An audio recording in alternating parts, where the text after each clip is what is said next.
November 8, 1983. KGB Headquarters, Yasenevo District, Moscow. Colonel Oleg Gordievsky sat in the windowless briefing room, watching his superior officer tap a pointer against a map of Western Europe dotted with red pins. Each pin marked a NATO installation that Soviet intelligence believed was preparing for war. The pointer lingered over West Germany. Operation Ryan priorities remain unchanged, the officer said, his voice flat with bureaucratic certainty. Watch for blood banks mobilizing. Monitor government evacuations. Track any unusual activity at nuclear storage sites. Gordievsky shifted in his seat. For months, Moscow Center had been demanding these indicators, convinced that Reagan was preparing a nuclear first strike against the Soviet Union. What terrified Gordievsky wasn't the intelligence requirements. It was that his colleagues actually believed them. The paranoia had metastasized from Andropov's fevered imagination into operational doctrine. The briefing ended. Gordievsky returned to his desk and reviewed the latest cable from the London residency. NATO was planning a command post exercise called Able Archer 83, a routine simulation of nuclear release procedures. Routine. But nothing felt routine anymore. Not with Soviet leadership convinced that every Western military exercise was cover for the real thing. He lit a cigarette and stared at the cable. In 72 hours, NATO would begin the exercise. Soviet intelligence would watch. Soviet forces would react. And somewhere in that chain of observation and reaction, Gordievsky knew the world might stumble into the war both sides claimed they were desperately trying to prevent. What he didn't know, what no one in that building knew, was that in 5 days, the Soviet Union would come closer to launching a preemptive nuclear strike than at any moment since the Cuban Missile Crisis. The irony was exquisite. A training exercise designed to demonstrate NATO's nuclear deterrence nearly triggered the very war it was meant to prevent. To NATO planners at Supreme Headquarters Allied Powers Europe, SHAPE, in Mons, Belgium, Able Archer 83 was simply the annual autumn command post exercise, a bureaucratic requirement to test nuclear release procedures and communication protocols. Lieutenant General Leonard H. Perutz, Assistant Chief of Staff for Intelligence at U.S. Air Forces Europe, later recalled, "We'd done these exercises for years. Able Archer was just another CPX, command post only. No troops moving, no missiles flying. From our perspective, it was as threatening as a chess tournament." The exercise planners had actually made Able Archer 83 more realistic than previous iterations. This year's scenario would simulate the full escalation ladder: conventional war in Central Europe, chemical weapons release, and finally the decision to employ nuclear weapons. For verisimilitude, they introduced encrypted communications formats, radio silence periods, and the participation of heads of government, including hypothetical involvement by President Reagan and Vice President George H.W. Bush. In Washington, the Pentagon viewed the exercise through the lens of deterrence theory. "The Soviets need to see that we can execute," one National Security Council staffer noted in a memo. Able Archer demonstrates resolve. The assumption was straightforward. Clarity prevents miscalculation. Show Moscow that NATO's nuclear chain of command functions smoothly, and Soviet military planners would understand the futility of aggression. But from the 9th floor of Lubyanka Square, where KGB chairman Yuri Andropov maintained his office, the world looked very different. Andropov was dying.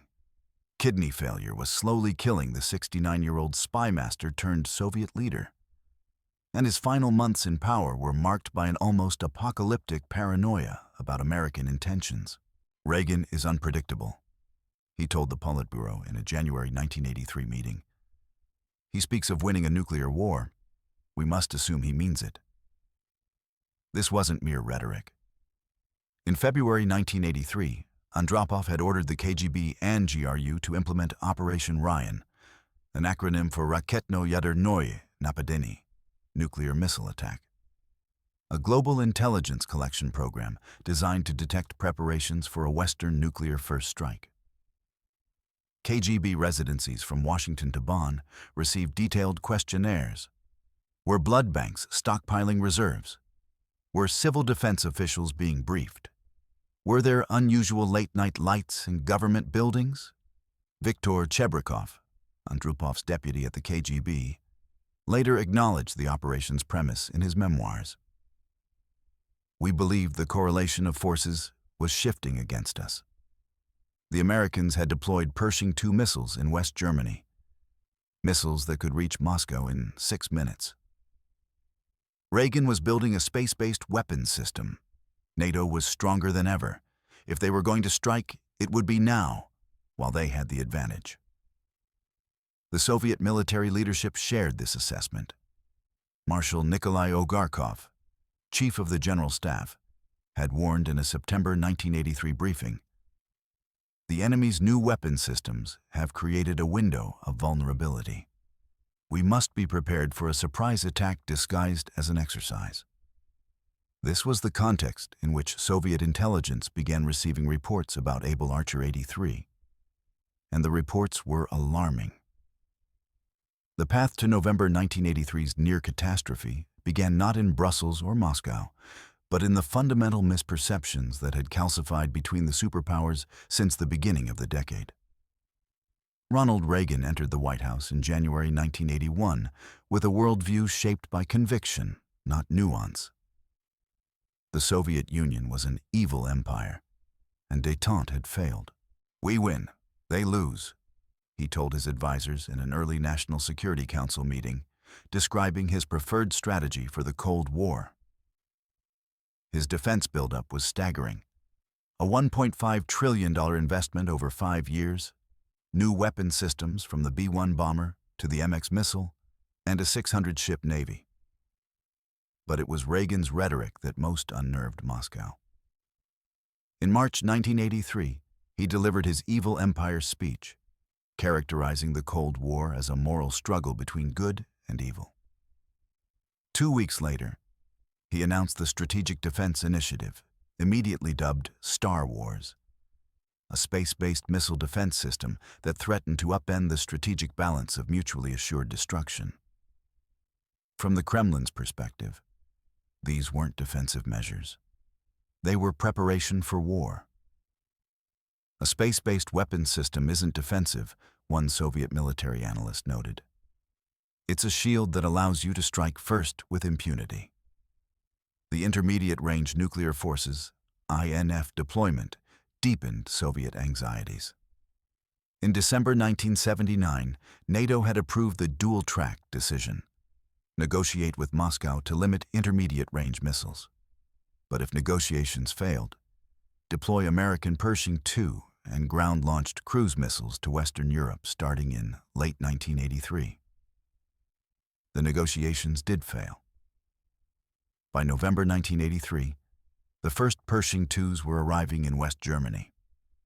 These missiles fundamentally altered the strategic calculus.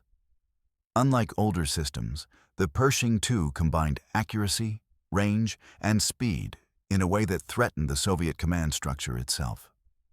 Flight time to Moscow: less than 10 minutes. Soviet military doctrine had always assumed at least 15 to 20 minutes of warning, enough time for leaders to authorize retaliation. The Pershing II collapsed that timeline to a level where mistakes became catastrophic. General Major Geli Batanin, who served in the Soviet Strategic Rocket Forces, later described the impact. "We went from a situation where we could assess, deliberate, and respond to one where a single radar blip could require an immediate launch decision. The Pershing II forced us toward a launch-on-warning posture that is inherently unstable.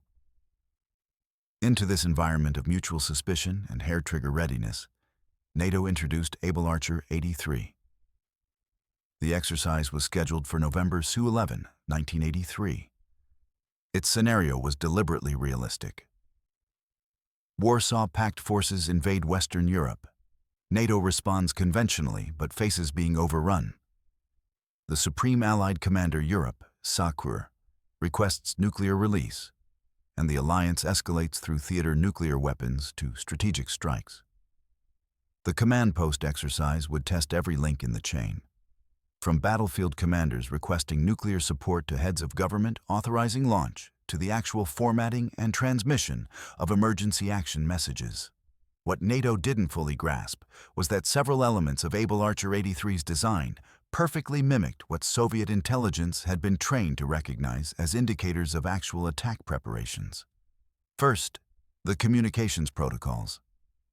Able Archer introduced new, sophisticated encryption systems that Soviet signals intelligence couldn't initially penetrate. "We were picking up NATO transmissions we couldn't decode," recalled one GRU signals analyst.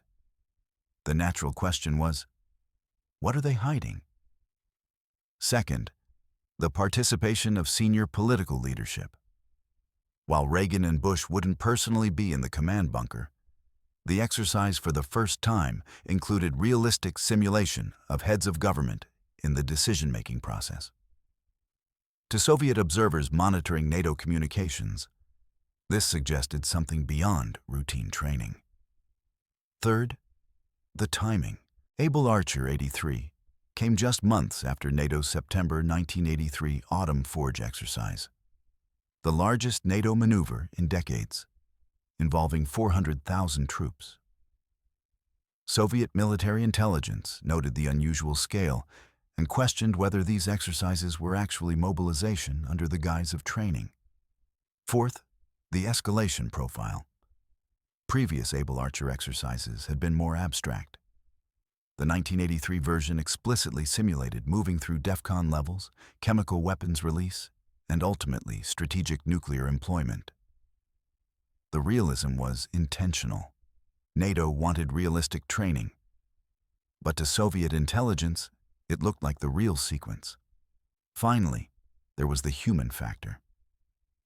In September 1983, Soviet air defenses had shot down Korean Airlines Flight 07 after it strayed into Soviet airspace, killing 269 people, including a U.S. congressman. Reagan's response had been scathing, calling it an act of barbarism. The international condemnation was fierce. The Politburo felt cornered, defensive, convinced that the West was using the incident as political preparation for military action. Everything seemed to fit the pattern, noted a KGB analysis from October 1983. The aggressive rhetoric, the military buildup, the large-scale exercises, the deployment of first-strike weapons. We had to consider that Able Archer might be cover for the real thing.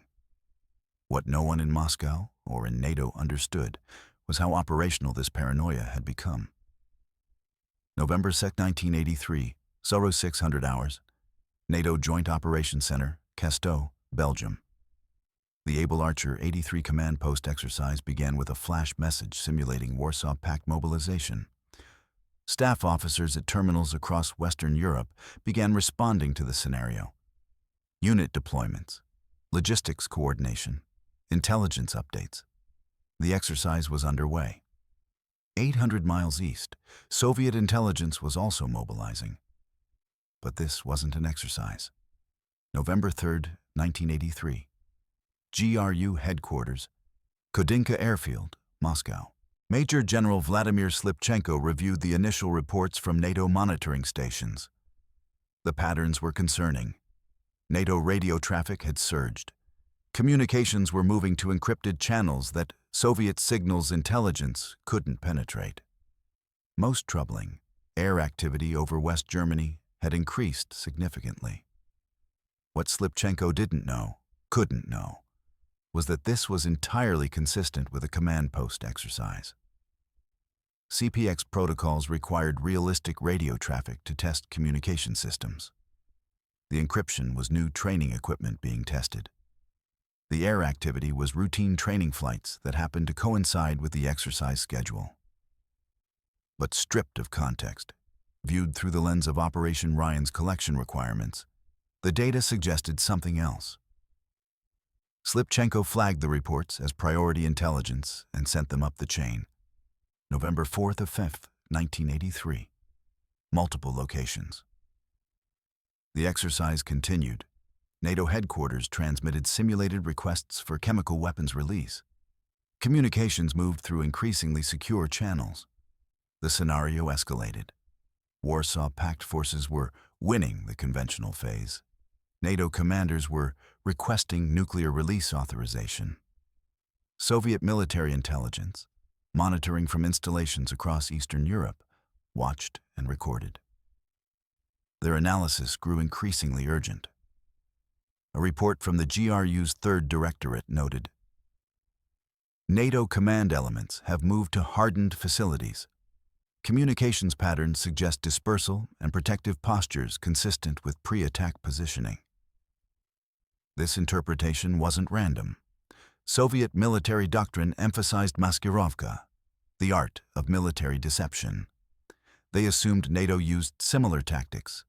An exercise was the perfect cover for actual mobilization. Hide your war preparations behind routine training, then launch when the enemy's guard is down. In the Kremlin, these reports reached the most dangerous possible audience. An ailing Andropov and a Politburo already primed to expect Western aggression. The reports confirm our analysis, Andropov told Defense Minister Dmitry Ustinov. We must be prepared. November 7, 1983. Soviet nuclear forces, multiple locations. The orders went out quietly, without the fanfare that might alert Western intelligence. Soviet nuclear-capable aircraft in East Germany and Poland were placed on heightened alert. Their weapons loads were changed, training munitions removed, actual nuclear weapons loaded. SS-20 intermediate-range missile units received preliminary alert notifications. In Moscow, elements of the Soviet Strategic Rocket Forces, the branch controlling intercontinental ballistic missiles, raised their readiness level. Not to full combat readiness, but to a state one level below it. The official designation was increased combat readiness. The practical meaning was clear: preparation for potential nuclear launch. Soviet air defenses went to heightened alert across the Western military districts. Radar operators were told to report any unusual activity immediately. Fighter regiments were authorized to fly with live air-to-air missiles and shoot down unidentified aircraft entering Soviet airspace without waiting for higher approval. A response to the Cal 007 incident still burning in military memory. Lieutenant General Sergei Akhromeyev, first Deputy Chief of the General Staff, later described the situation. We were not at full combat readiness, but we were closer than we had been since the Cuban crisis. Elements of our forces were preparing for the possibility of NATO attack. November 8-9, 1983. The exercise peaks. Able Archer 83 reached its climax. The scenario called for NATO heads of government to authorize the use of nuclear weapons. Realistic emergency action messages were formatted and transmitted. The full nuclear release procedure was rehearsed, from initial authorization through the formatting of launch codes. To participants, this was the whole point: training the nuclear chain of command. We needed to know the system worked, recalled one American officer. That in a crisis, we could move from peacetime command authority to wartime nuclear release without everything breaking down. But to Soviet intelligence monitoring these communications, the exercise had crossed a critical threshold. NATO was transmitting nuclear release orders. The format was realistic. The authentication codes appeared genuine. And most alarming, the communications were moving through channels that would actually be used in war. At some point during November 8 or 9, the exact timing remains classified, Soviet intelligence concluded that Able Archer 83 might be transitioning from exercise to actual attack preparation. The analysis was based on what they observed. NATO's nuclear command structure was activated, realistic release procedures were being executed, and the timing coincided with the deployment of Pershing II missiles that could decapitate Soviet leadership. A GRU intelligence summary from this period, partially declassified in 2015, noted, "We cannot exclude the possibility that Able Archer 83 is cover for actual NATO attack preparations. Recommend forces maintain heightened readiness pending clarification." The machinery of nuclear response had engaged. Soviet forces were postured, the warning systems were active, and everyone involved believed they were acting defensively, prudently, responsibly, protecting the motherland from what appeared to be preparations for war. Then, something extraordinary happened. Someone, somewhere in the Soviet intelligence apparatus, the exact details remain classified, began to question the analysis. November 9, 1983. KGB London residency. Oleg Gordievsky, the KGB officer who was secretly working for British intelligence, watched the crisis unfold with horror. He'd been sending warnings to MI6 for months about Operation Ryan and Moscow's genuine paranoia about Western intentions. Now, monitoring the Soviet response to Able Archer, he realized Moscow was taking the threat seriously. Through his MI6 handlers, Gordievsky's warnings reached British intelligence, then American intelligence. But the message took time to percolate up through Western bureaucracies. And time was one thing in increasingly short supply. Meanwhile, other voices in Soviet intelligence were also urging caution. Some analysts noted inconsistencies. If NATO were really preparing to attack, why were there no mobilization orders to reserves? Why was civilian air traffic continuing normally? Where were the evacuations of government officials? But the most important question came from someone monitoring the radio traffic itself. If NATO were actually launching a nuclear war, why were their communications following an exercise scenario timeline? Real military operations don't proceed according to predetermined scripts. November 10-11, 1983. The crisis subsides. Able Archer 83 ended on schedule on November 11th. NATO forces returned to normal readiness. The command post exercise concluded with after-action reports and lessons learned. To the participants, it had been a successful training evolution, challenging but routine. Soviet forces, receiving no further indicators of attack preparation, also stood down. The nuclear-capable aircraft were downloaded.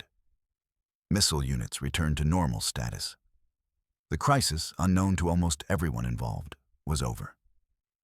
But not quite. The near catastrophe of Able Archer 83 unfolded without most participants understanding what had occurred. That realization, and the adaptations it prompted, developed over months and years. American recognition and response. President Reagan first learned of Soviet alarm about Able Archer in late November or early December 1983. The information came through multiple channels. Satellite imagery showing unusual Soviet military activity during the exercise period, signals intelligence revealing increased readiness states, and most importantly, human intelligence from Oleg Gordievsky that Soviet leadership had genuinely feared NATO was preparing to attack. The revelation shook Reagan. In his memoirs, he wrote, "I couldn't believe it. 3 years had taught me something surprising about the Russians. Many people at the top of the Soviet hierarchy were genuinely afraid of America and Americans. Perhaps this shouldn't have surprised me, but it did." The scare produced concrete policy changes. In January 1984, Reagan delivered a speech offering dialogue with Moscow, a marked shift from his evil empire rhetoric. "We must establish a better working relationship with each other, one marked by greater cooperation and understanding," he declared. Behind the scenes, he ordered the National Security Council to review how American military exercises might appear from Soviet perspectives. CIA Director William Casey established a small analytical team to assess Soviet perceptions of U.S. military activities. Their first report was sobering. NATO exercises, intended to demonstrate resolve and readiness, were instead convincing Soviet military intelligence that the alliance was practicing for actual war. "We're scaring them," one analyst noted in a memo, "and scared people do dangerous things." The Pentagon modified how it conducted exercises in Europe. Future iterations of Able Archer would include clearer signaling that they were exercises, including advanced notifications to Soviet military liaison officers. Communications protocols were adjusted to be less realistic in some aspects, precisely to avoid seeming too realistic. "We still needed realistic training," noted one NATO planner. "But we also needed to make sure Moscow understood we were training, not deploying." The Defense Department also established new procedures for monitoring Soviet reactions to American military exercises. "After Able Archer, we realized we'd been operating in a feedback loop," recalled a DIA analyst. "We did an exercise, assumed the Soviets understood it was an exercise, and moved on. Now we actually tracked their response, looking for signs that they were misinterpreting our actions." Soviet reassessment Moscow's response was more complex. Within the KGB and GRU, the Able Archer scare prompted fierce internal debates about whether Operation Ryan's intelligence requirements were creating false positives, finding evidence of attack preparations because analysts were being directed to look for such evidence. Gordievsky's reporting from London consistently questioned Ryan's premise. "There is no evidence of NATO attack preparations," he cabled Moscow in December 1983. "The economic indicators, the political climate, the military posture, none of it suggests imminent war." Other Soviet intelligence officers, particularly those stationed in Western capitals with better access to open information, echoed this assessment. But Operation Ryan continued. Andropov's paranoia was institutional now, embedded in intelligence collection requirements and analytical frameworks. It wouldn't be fully dismantled until Mikhail Gorbachev came to power in 1985. The Soviet military drew different lessons. Able Archer demonstrated that NATO's nuclear command structure is functional. One general staff analysis concluded. "They can move from peace to war quickly.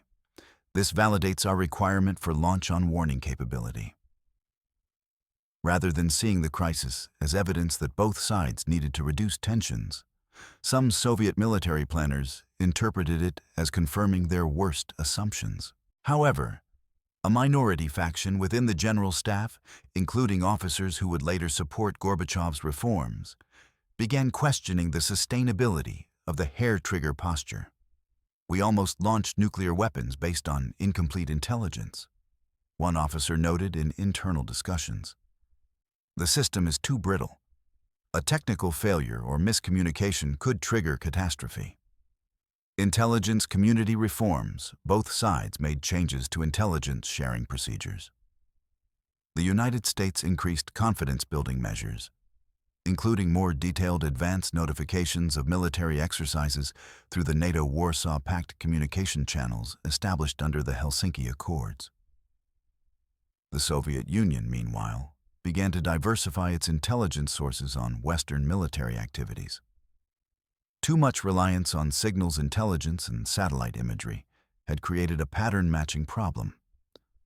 Once analysts expected to see attack preparations, they found them everywhere.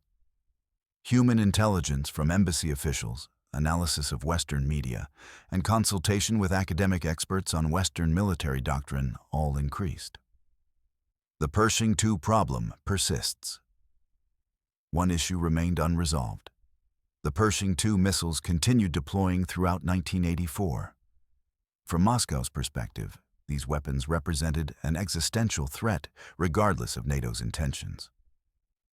"Even if we believe NATO doesn't plan to attack," Marshal Sergei Akrameyev noted, "the capability exists, and capability determines possibility." This drove Soviet interest in arms control negotiations.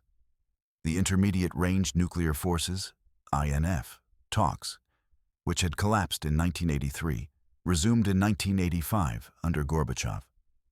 Soviet negotiators explicitly cited the Pershing II's destabilizing effect. These weapons compressed decision-making time to minutes. One Soviet diplomat argued. That's incompatible with stability. The Reagan administration, now more attuned to Soviet genuine security concerns after the Able Archer scare, proved more willing to negotiate seriously. The result would be the 1987 INF Treaty, the first arms control agreement to actually eliminate an entire class of nuclear weapons. Cultural and doctrinal shifts. Perhaps the most important evolution was psychological. Senior American officials began to take Soviet security concerns more seriously, not as propaganda, but as genuine strategic anxieties that needed to be addressed. We'd assumed Soviet statements about feeling threatened were just rhetoric. One State Department official later reflected. Able Archer taught us they actually felt threatened. That changed how we approached the relationship. Similarly, some Soviet officials, particularly those who would form the core of Gorbachev's reform movement, began questioning whether their own defensive posture was sustainable. The near launch during Able Archer demonstrated that defensive measures could themselves become destabilizing. We were so afraid of being attacked, noted Alexander Yakovlev, a key Gorbachev advisor, that we almost attacked first. That's not defense, that's madness. The full scope of the Able Archer 83 crisis remained classified for years. But as archives opened in the 1990s and participants began speaking publicly, the picture that emerged was stunning in its implications. The closest moment to catastrophe likely occurred on November 8th or 9th, 1983, when Soviet nuclear forces were at their highest alert level, and Moscow was still assessing whether NATO's exercise was cover for actual attack. Declassified documents suggest that Soviet strategic forces were authorized to launch on warning of attack without waiting for higher authorization, a delegation of authority that existed only in situations of extreme tension. If NATO had conducted any ambiguous military action during that window, noted one American intelligence assessment from 1990, such as an unannounced bomber training flight towards Soviet airspace or a communications failure that looked like jamming, Soviet commanders might have concluded an attack was underway and ordered launches. The statistical probability of such an ambiguous event was non-trivial. NATO conducted dozens of training flights daily. Communication systems experienced regular failures. Navigation errors occurred. Any of these routine events, occurring during the November 8 to 9 window when Soviet forces were on heightened alert and leadership was expecting attack, could have been interpreted as confirmation of hostile intent. Lieutenant General Leonard Peretz, who watched the crisis unfold from U.S. Air Force's Europe headquarters, later reflected, "We had no idea we'd pushed them to the brink. We were conducting a routine exercise. They were preparing to launch nuclear weapons. The gap between our perceptions and their reality was terrifying in retrospect. What prevented disaster? The answer is multifaceted and somewhat unsatisfying for those who prefer clear heroes and decisive moments. First, despite heightened readiness, Soviet nuclear forces never went to full combat status. The General Staff maintained enough restraint to order increased readiness rather than combat deployment.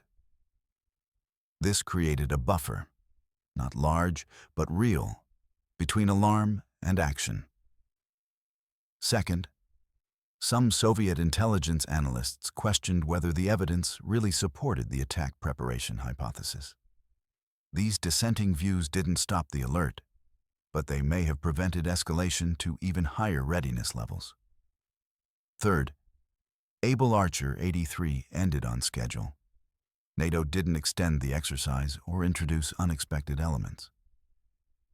The predictable conclusion provided evidence that supported the interpretation that this was, indeed, just an exercise.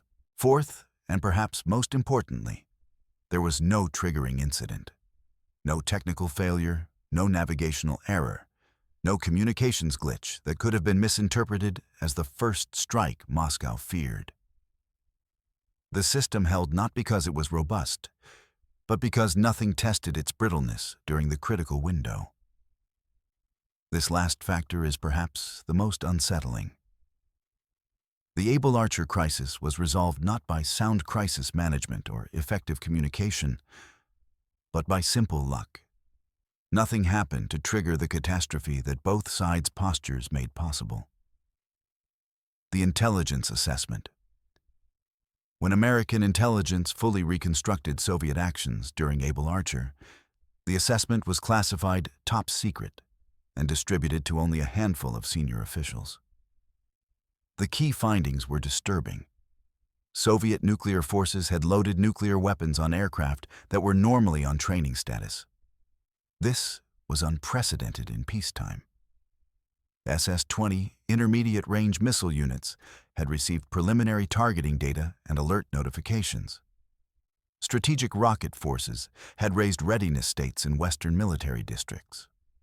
Most concerning, the intelligence assessment noted that Soviet command and control procedures during the crisis appeared to have delegated launch authority to lower levels than normal. The assessment concluded, in the event of further escalatory indicators, Soviet field commanders may have had authorization to launch nuclear weapons without waiting for Politburo approval. This meant the world had been closer to nuclear war than at any time since the Cuban Missile Crisis. And unlike that crisis, almost no one on either side understood it was happening. Post-crisis revelations, the full story emerged slowly. Oleg Gordievsky's 1985 defection to the West brought detailed first-hand accounts of Operation Ryan and Soviet paranoia about Able Archer. His debriefings prompted CIA to conduct a comprehensive review of the crisis. Declassified Soviet documents in the 1990s confirmed that Moscow had genuinely feared NATO attack during the exercise. Former Soviet officials, including intelligence officers and military commanders, went on record describing the tension and uncertainty of November 1983. "We were not playing games," General Varfolomei Korobushin, who served in Soviet military intelligence, stated in a 1999 interview. "We believed war was possible. We prepared accordingly. If certain additional indicators had appeared, I believe launches would have been authorized." The most dramatic revelation came from Vladimir Kryuchkov, head of the KGB's first chief directorate during Able Archer. In his memoirs, published after the Soviet Union's collapse, he acknowledged, "We came very close to catastrophe in November 1983. Closer than anyone understood at the time. The American exercise, combined with their aggressive rhetoric and the missile deployments, convinced us that attack was possible.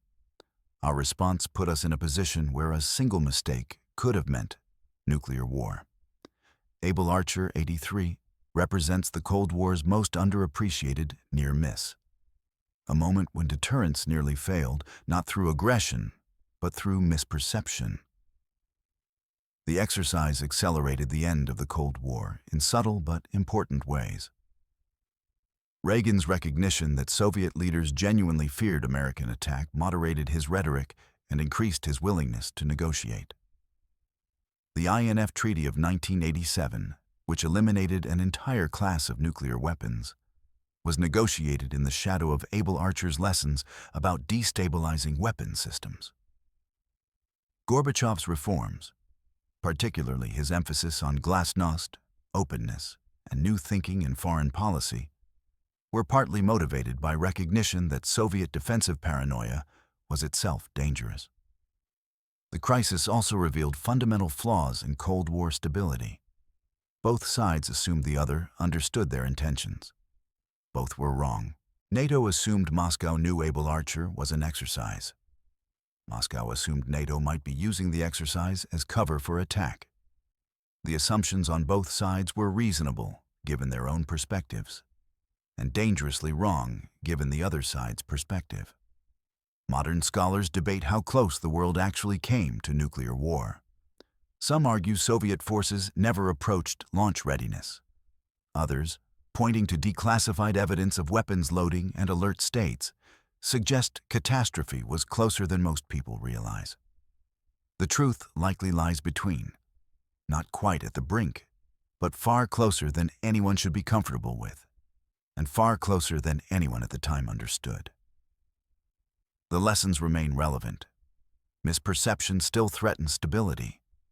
India and Pakistan face similar risks.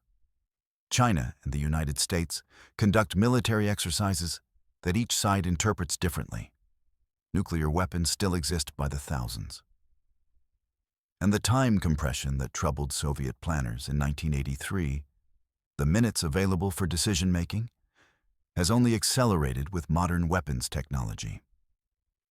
On that November night in Moscow, when Colonel Gordievsky reviewed reports about NATO's war game and wondered if his colleagues' paranoia would trigger the catastrophe they feared, he couldn't know how close the world would come to proving them right. The missiles didn't fly. The bombers didn't launch. History turned on the absence of a trigger, a navigational error that didn't happen, a communications failure that didn't occur, an ambiguous radar return that never appeared. We survived not because the system worked, but because nothing tested it when it was most vulnerable. That distinction in a nuclear age is worth remembering.